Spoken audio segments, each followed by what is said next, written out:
My dear doctor friends, this is Dr. Jatan from Krishnagar. Welcome to the channel Geo Jatan. Geo stands for Gynecology and Obstetrics.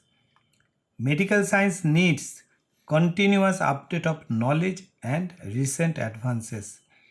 We doctors cannot leave our hospital and go for conferences frequently. YouTube has seen tremendous explosion of knowledge in different fields of science and technology, but not in the field of medicine, including obstetrics and gynecology. So, my dear friends, this is my sincere attempt to bridge the gap. Hope you will definitely like it and it will enrich you.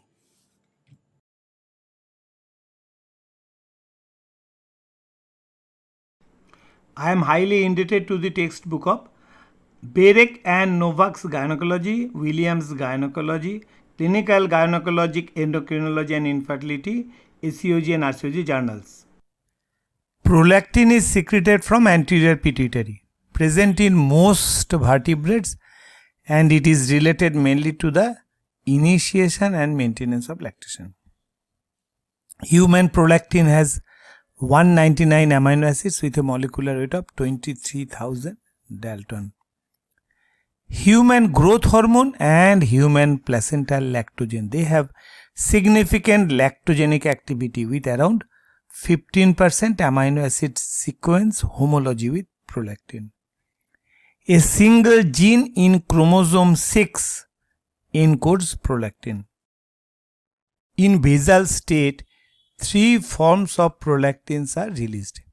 A monomer, also called little, a dimer, also called big, and a multimer, also called big.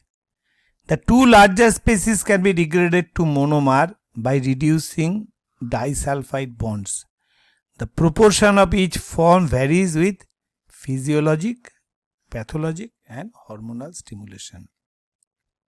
Little prolactin with molecular weight 23,000 Dalton constitutes more than 50%. Clinical assay for prolactin, however, measures the little prolactin, and that is mostly enough to indicate any abnormal production of hormones. Unlike gonadotropins, prolactin, growth hormone, and human placental lactogen do not need glycosylation for their primary action. Glycosylated forms of prolactin are, however, secreted in different proportions and different conditions, which may affect the bioactivity and immunoactivity of non-glycosylated little prolactin, which is the most potent form. The physiological heterogeneity of prolactin explains the biological heterogeneity and complicates its physiological evaluation. Prolactin has over 300 known biological activities, but the 2 most important groups of action include reproduction, which includes lactation, luteal function, and reproductive behavior, and the next is homeostasis, that includes immune modulation, osmoregulation, and angiogenesis. However, deficiency produces a single recognized disorder, that is inability to lactate. Prolactin secretion is under primary inhibitory control of dopamine from hypothalamus through dopaminergic neurons. Dopamine receptors are found on pituitary lactotroph. Dopamine agonists suppress while antagonists increase prolactin secretion. Mass lesion interfering dopamine transit from hypothalamus to pituitary increase prolactin production.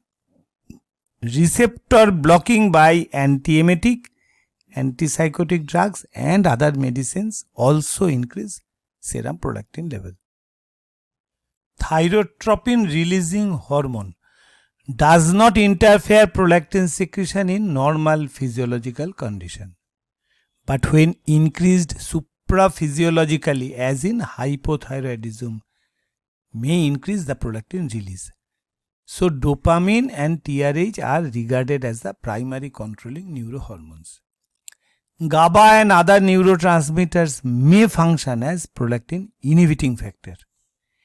Several hypothalamic polypeptides modulate the prolactin release like neuropeptide Y, enkephalin, etc.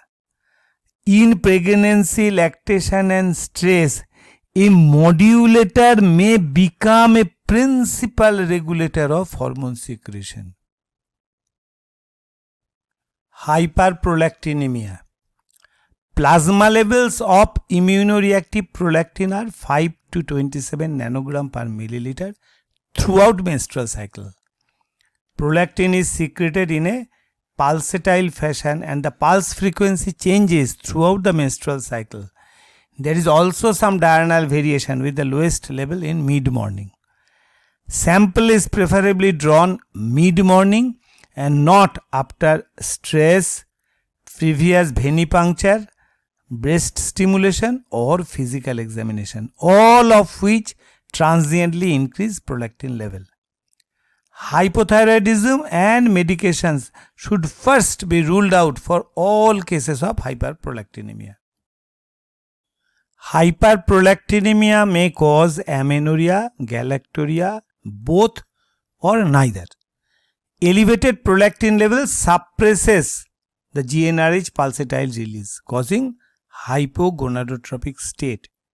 It also impairs the mechanism of ovulation by causing reduction in the granulosa cell number and FSH binding, inhibition of granulosa cell 17 beta estradiol production by interfering with the FSH action, and inadequate luteinization with luteal secretion of progesterone.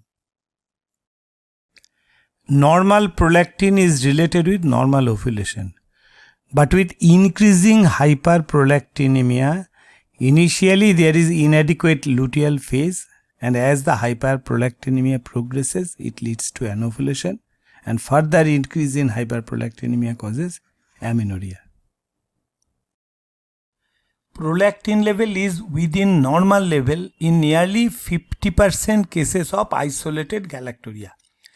Probably an initial transient rise in prolactin has resulted a hyper-responsive breast to the normal prolactin level. During nursing, lactation continues even when the prolactin level normalizes. Hyperprolactinemia commonly occurs in the absence of galactorrhea because of lack of earlier priming of the breast by estrogen and progesterone. 1/3 of women with galactorrhea have normal menses. In patients with both galactorrhea and amenorrhea, 2/3 will have hyperprolactinemia, and within them 1/3 will have a pituitary adenoma. Prolactin and TSH are the basic investigation for anovulatory infertility.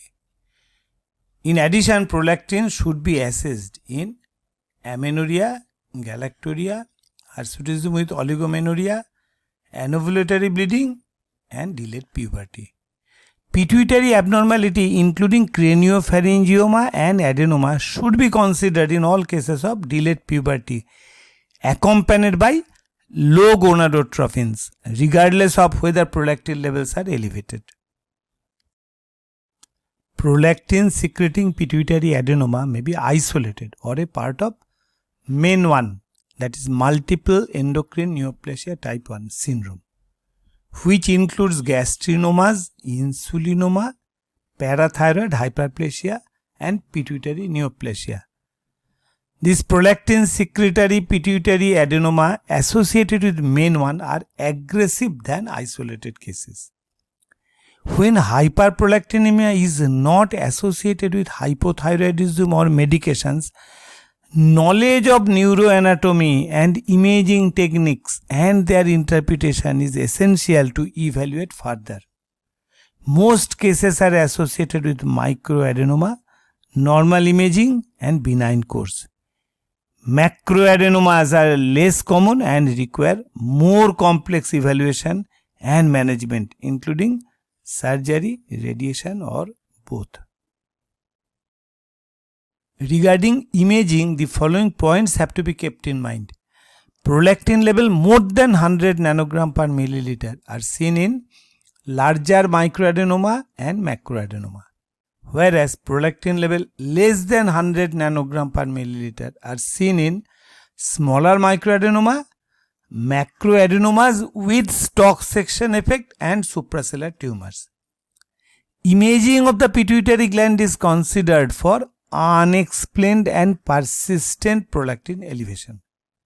For drug-induced or some other physiological hyperprolactinemia, imaging is not necessary if there is no symptom of mass lesion like headache or visual defect.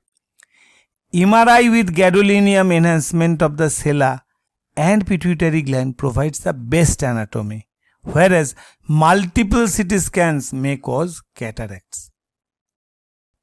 Hypothalamic disorders. Dopamine released from the arcuate nucleus into the hypophyseal portal system inhibits prolactin release from the anterior pituitary. Lesions that disrupt dopamine release can result in hyperprolactinemia. Such lesions may arise from the suprasellar area, pituitary gland, and infundibular stalk. In addition, other pathological lesions also may appear from adjacent brain, bone, meninges, and vessels.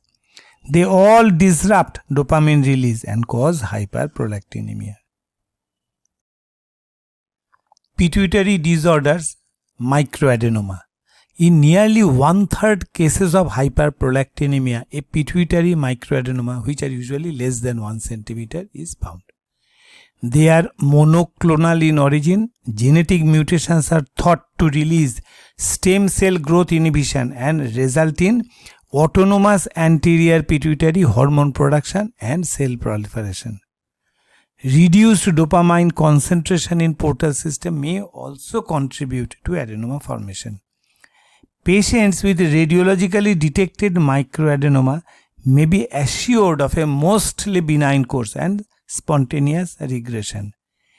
Densely granulated lactotroph adenomas are strongly acidophilic tumors and may appear to be more aggressive than sparsely granulated tumors. Microadenomas rarely progress to macroadenoma. Thank you for your patient watching. If you like the video, please subscribe. Namaste.